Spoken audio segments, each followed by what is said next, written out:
हमारा जो एक टूल है, एक वेपन है जो हमें एक तरक्की की तरफ ले जा सकता है, वो मेरा मानना है कि वो बस एक एजुकेशन ही है। तो जब मैं अपने अंकल्स को देखती थी, फैमिली में पढ़ाई का माहौल था, तो वहाँ से इंस्पिरेशन मिला कि नहीं, ऐसा नहीं है कि अगर आपके पेरेंट्स जो है, माँ बाप जो है पढ़े लिखे नहीं हैं तो आप भी नहीं पढ़ सकते। तो मुझे वहाँ से भी इंस्पिरेशन मिला।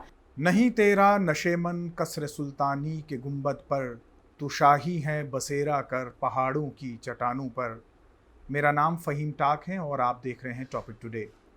कामयाबी इंसान को पर लगा देती है और इस दुनिया में कौन कामयाब नहीं होना चाहता। मेरे साथ आज डॉक्टर नसीम चौधरी हैं, जो कि हाल ही में असिस्टेंट प्रोफेसर्स की इंग्लिश की लिस्ट जो Jammu Kashmir public service commission द्वारा जो है वो निकाली गई, उसकी टॉपर है। डॉक्टर नसीम, आपका प्रोग्राम में बहुत बहुत शुक्रिया। शुक्रिया सर। सबसे पहले आपको बहुत बहुत मुबारक हो। थैंक यू और सर। प्रोग्राम के आगाज़ में ही मैंने कहा कि कामयाबी किसको अच्छी नहीं लगती, तो यकीनन आज आप साथ में आसमान पे महसूस कर रही होंगी, क्योंकि इंसान की ख्वाहिश बचपन से होती है कि वो ज़िंदगी में कुछ करे, और जब वो कुछ हासिल करता है, किसी मकाम पर पहुंचता है, तो फैमिली के साथ साथ आप अपने भी इरादे जो है वो काफ़ी बुलंद महसूस कर रही होंगी।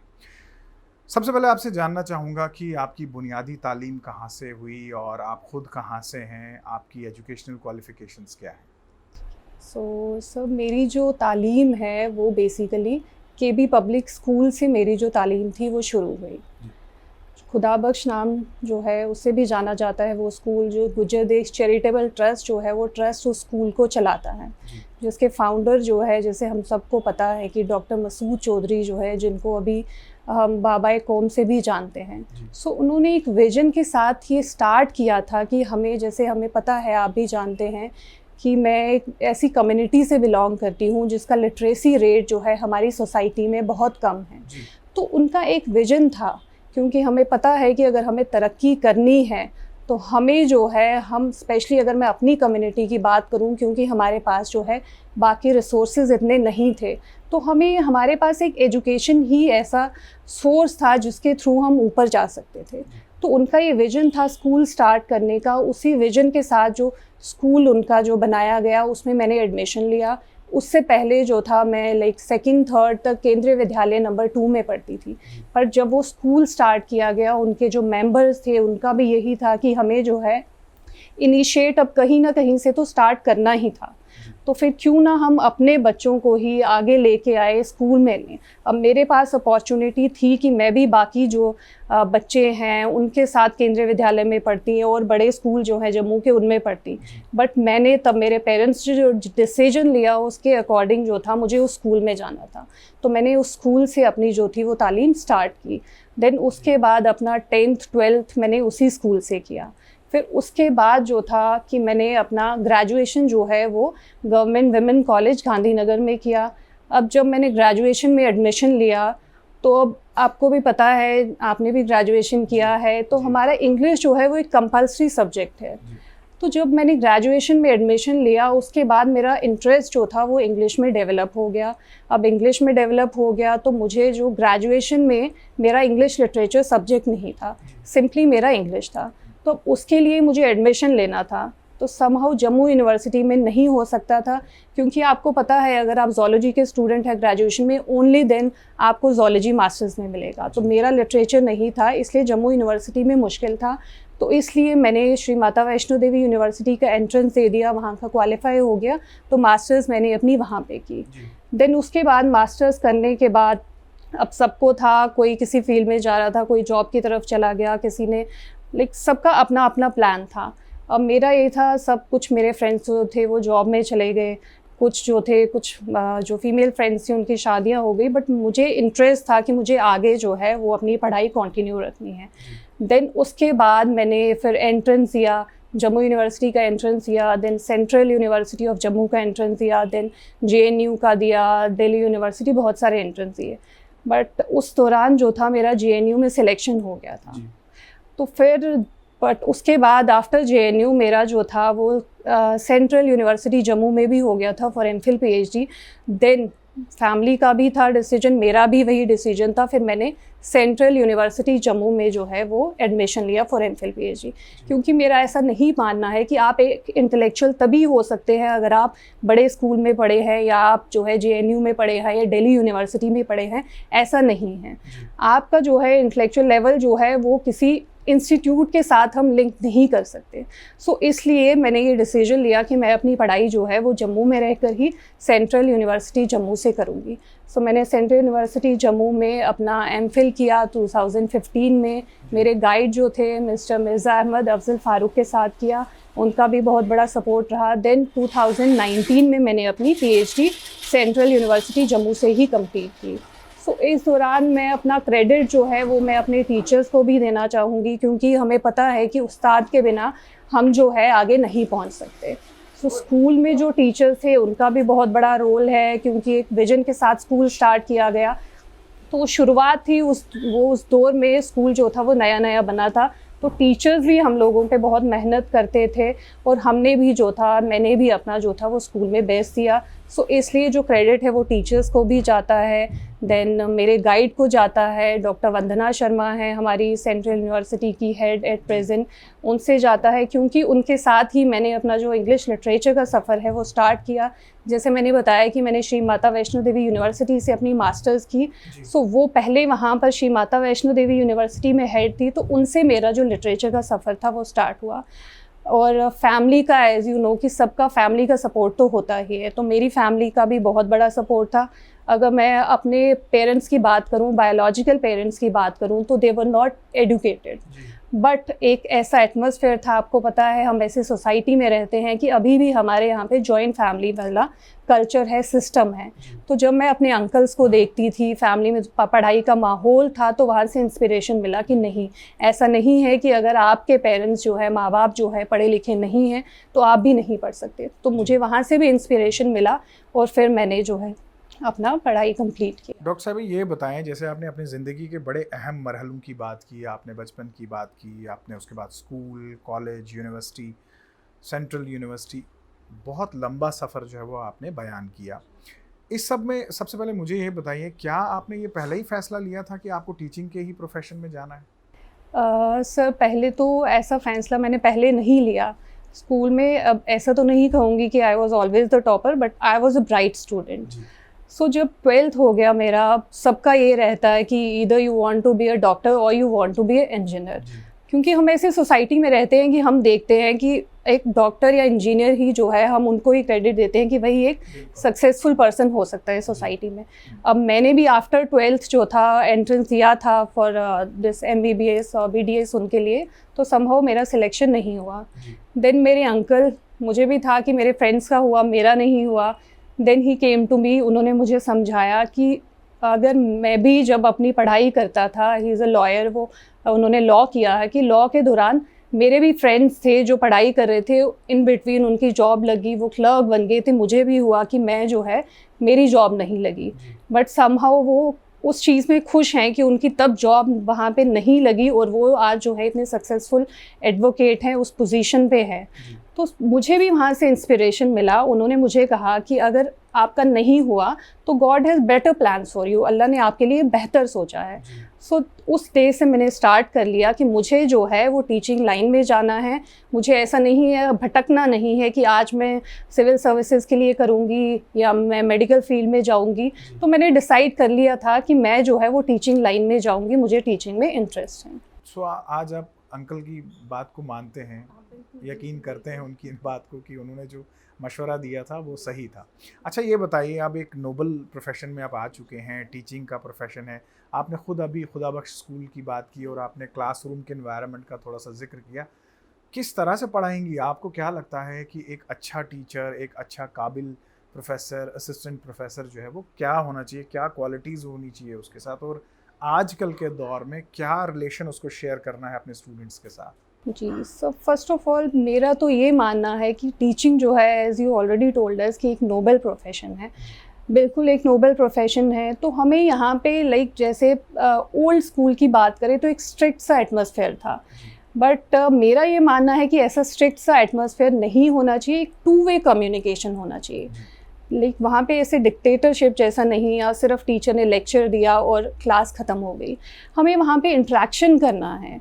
कुछ ऐसे भी स्टूडेंट्स हैं जो इतने गांव से आते हैं या वो कॉन्फिडेंस उनमें उतना नहीं होता है, तो हमें उनकी भी काउंसलिंग करनी है। हमारा जो है वो टू वे रहना चाहिए, स्टूडेंट्स के साथ इंटरेक्ट करना है। स्पेशल फोकस हमारा जो है उन स्टूडेंट्स पे भी होना चाहिए जो एवरेज हैं या बिलो एवरेज है। ऐसा नहीं है कि जो अबव एवरेज है या जो बेस्ट स्टूडेंट्स हैं हमें उन पे ही फोकस करना है।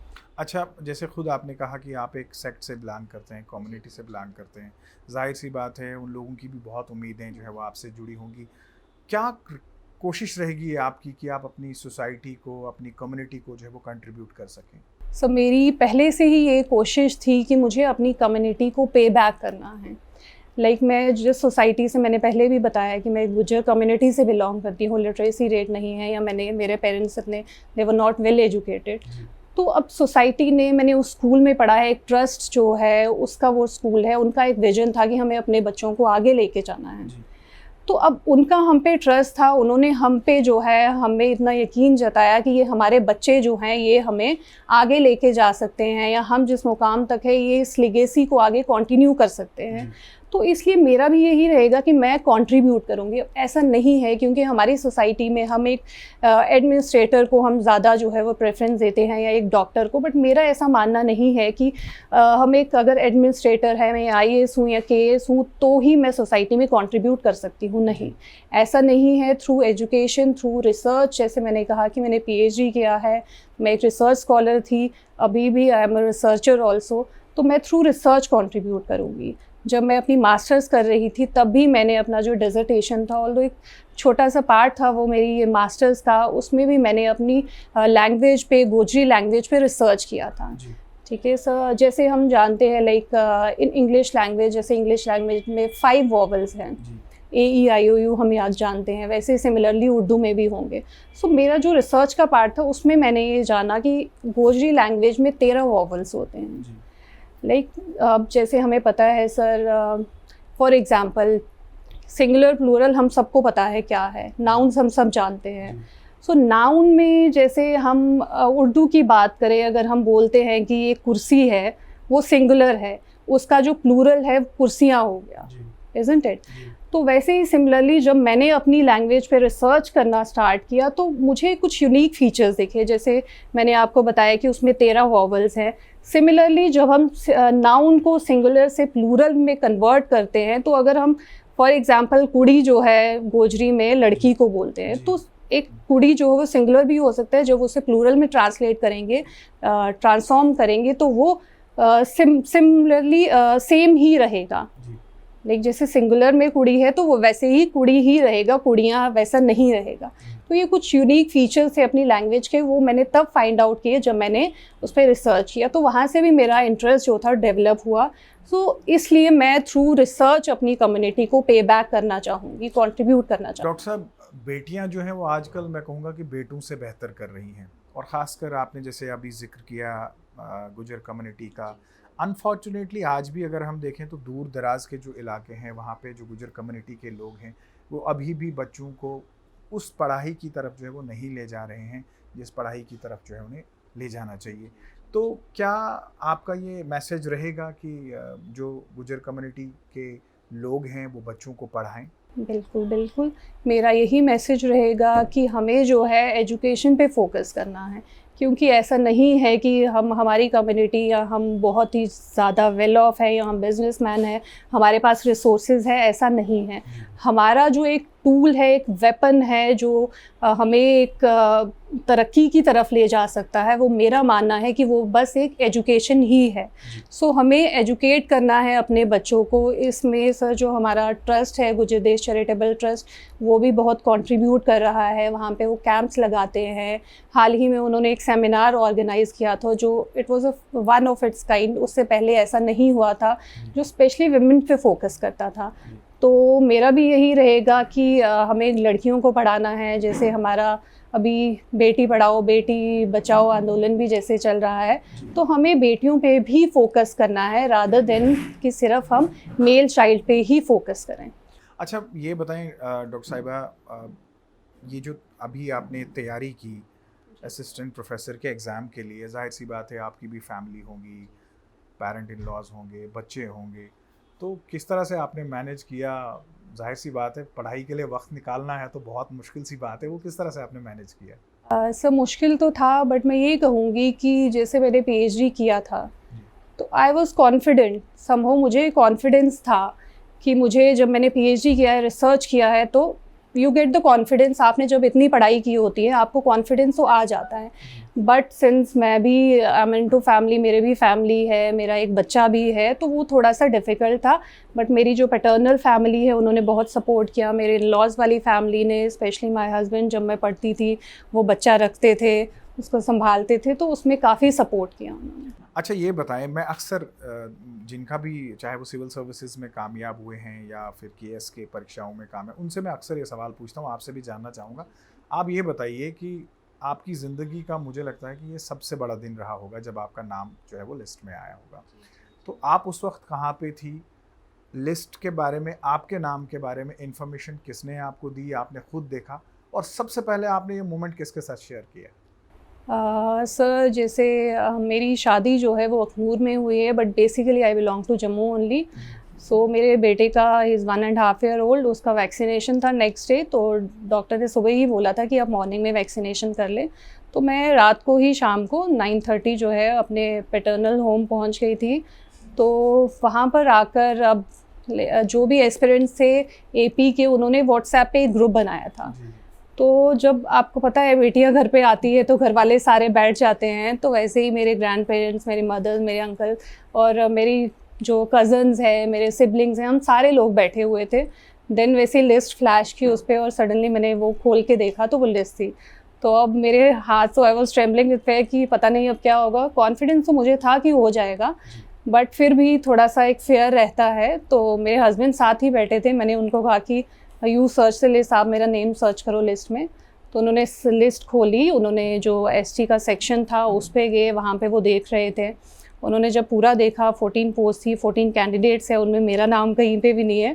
तो मुझे थोड़ा सा सेटबैक हो गया कि मैंने इतनी मेहनत की थी, मेरा नाम नहीं है।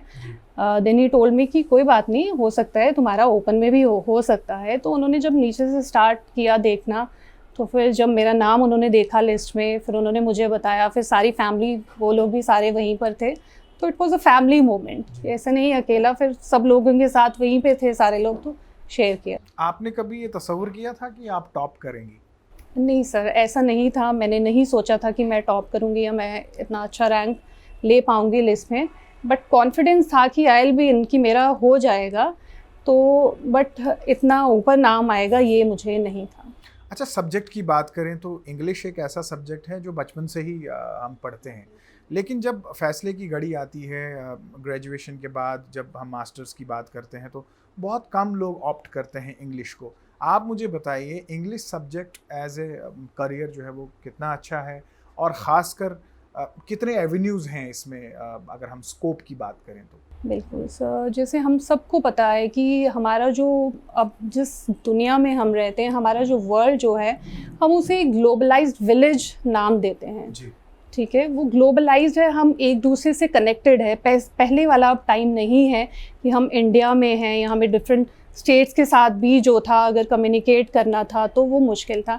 बट अब हम एक ग्लोबलाइज्ड विलेज में रहते हैं, हम अकेले नहीं रह सकते। हमें पता है, हम बचपन से सुनते आ रहे हैं, man is a social animal. तो वो सोशल एनिमल का क्या मतलब है? सोशल एनिमल का यही मतलब है कि हमें एक सोसाइटी में रहना है, हमें एक दूसरे से बातचीत करनी है, इंटरेक्ट करना है। अब मैं घर पे, हमारा माहौल है, हम गोजरी बोलते हैं, अब ऐसा नहीं है कि आप भी गोजरी बोलते हैं। तो वही था कि हमें एक ऐसी लैंग्वेज चुननी थी कि जो एक ग्लोबलाइज्ड लैंग्वेज थी, जो एक ऐसा मीडियम ऑफ इंस्ट्रक्शन कि जो हमें एक दूसरे से कनेक्ट कर सके। तो इसलिए मैंने जो था वो इंग्लिश जो ऑप्ट किया, और इसमें काफ़ी स्कोप है। लाइक आप जो है जर्नलिज्म में भी हम देखते हैं, we have English journalism also. और हम बेसिकली, हमारा आप देख रहे हैं आजकल स्कूल पे भी फोकस जो है वो इंग्लिश, मीडियम ऑफ इंस्ट्रक्शन जो है वो इंग्लिश रहता है। तो इंग्लिश का काफ़ी जो है वो स्कोप है। ऐसा नहीं है in teaching only, but different fields में जो है इंग्लिश। अच्छा, हम हमारे वक्त की बात करें तो ग्रामर पे बहुत तवज्जो दी जाती थी। मुझे आज भी याद है कि अक्सर हमें ग्रामर में जो है वो डांट पड़ती थी। इंग्लिश से ज़्यादा फोकस जो था वो ग्रामर की तरफ दिया जाता था। लेकिन आजकल के दौर में अगर हम देखें, जहाँ 4G का ज़माना है, बच्चे ज़्यादा मोबाइल वगैरह का इस्तेमाल करते हैं, टैब्स का इस्तेमाल करते हैं, क्या आपको लगता है कि जो बुनियादी हम कहें ढांचा जो इंग्लिश का है वो ग्रामर ही है? बच्चों को आज भी ग्रामर की सख्त ज़रूरत है? बिल्कुल, बिल्कुल सर, ग्रामर पे हमारा फ़ोकस रहना चाहिए, क्योंकि किसी लैंग्वेज का कोई अगर बेसिस है तो वो ग्रामर ही होता है। सो ग्रामर पे हमारा फ़ोकस रहना चाहिए। अब हम व्हाट्सएप यूज़ करते हैं, सोशल मीडिया, हम शॉर्ट फॉर्म्स यूज़ करते हैं, तो हम जो है लाइक मैंने कॉन्ट्रैक्चुअल भी जॉब किया है क्लस्टर यूनिवर्सिटी जम्मू में, तो जब हम पेपर चेक करते थे बच्चों ने काफ़ी शॉर्ट फॉर्म्स लिखी थी, तो वो जो है वो गलत चीज़ है। हमारा जो है फोकस ग्रामर पे भी होना चाहिए। हमें प्रॉपर जो है बोलने के साथ साथ हमारा जो राइटिंग है वो भी एक अच्छा होना चाहिए, तो इसलिए हमें उस पर ग्रामर पे फोकस करना चाहिए। अच्छा, मेरा आखिरी सवाल, मुझे ये बताइए कि आपने जब एपी की तैयारी की, आपका पैटर्न क्या था पढ़ाई का? किस तरह से आपने टाइम को डिवाइड किया? और उसके बाद आपका इंटरव्यू वगैरह भी रहा होगा, तो किस किस्म के सवाल आप वहाँ पूछेंगे? ये मैं इसलिए पूछ रहा हूँ क्योंकि बहुत सारे एस्पायरेंट्स होंगे जो अभी मास्टर्स कर रहे होंगे, या हो सकता है बहुत सारे ऐसे लोग होंगे जो तैयारी कर रहे होंगे, तो उनको कहीं ना कहीं एक इंस्पिरेशन मिलती है, जो टॉप करते हैं वो रोल मॉडल्स बन जाते हैं। तो क्या, किस तरह की गाइडेंस आप उनको देंगे? अगर मैं अपनी बात करूं तो मेरा जो मैं एक रेगुलर स्टूडेंट थी, I was a regular student in university. So जो 9 to 5 का हमारा टाइम था वो हमारा स्टडीज़ में ही जाता था। तो 9 to 5 उसमें थोड़ा बहुत ट्रैवलिंग का था, यूनिवर्सिटी जाना आना, बट बेसिकली जो बाकी का टाइम था वो टोटली जो था वो हमारा स्टडीज़ में जाता था, वहाँ पे लाइब्रेरी में या कंप्यूटर लैब में। सो 9 to 5 के बाद घर आना, देन थोड़ी रेस्ट करना, देन फैमिली का भी सपोर्ट था। उन्होंने ऐसा कभी नहीं कहा कि आप जो है टोटली, जैसे हम इस सोसाइटी में रहते हैं जिस पे फीमेल्स को हमें बोला जाता है कि नहीं आपको खाना बनाना तो ज़रूर आना चाहिए, घर का काम मैं मानती हूँ आना चाहिए, बट मेरी फैमिली का ये सपोर्ट था। उन्होंने मुझे कहा था, उन्होंने पूरा प्रॉपर मुझे टाइम दिया था पढ़ने का। देन आफ्टर 9 to 1 जो था मैं रात को पढ़ती थी, देन उसके बाद रेस्ट, देन मॉर्निंग में सुबह उठ जाती थी। अब सुबह 9 बजे यूनिवर्सिटी का टाइम था, उससे पहले जो 5 o'clock उठना, उस इन बिटवीन जो टाइम था वो मेरा फोकस उसी पे रहता था, पढ़ाई पे। डॉक्टर साहिबा, आपने अपना कीमती वक्त निकाला, हमारे प्रोग्राम में हिस्सा लिया, बहुत बहुत शुक्रिया। Thank you so much. अंजाम उसके हाथ में है, आगाज करके देख, भीगे हुए परों से परवाज करके देख। तो जाहिर सी बात है, अगर आपको कामयाब होना है तो कामयाबी के लिए आपको बहुत मेहनत करनी है, और मेहनत करने के दौरान बहुत सारी शिद्दतें, मुसीबतें आती तो हैं, लेकिन उन शिद्दतों और मुसीबतों का फल कैसा होता है वो आपके सामने डॉक्टर शमीम जो है वो ज़िंदा मिसाल है। आप भी अगर ख्वाब देखते हैं ज़िंदगी में कामयाब होने का, तो मेहनत कीजिए, इरादा रखिए और कोशिश करें कि जहां भी आपको कामयाब होने का मौका मिल सके, कामयाब हो जाएं। आज के प्रोग्राम में बस इतना ही, इजाज़त दीजिए, आदाब।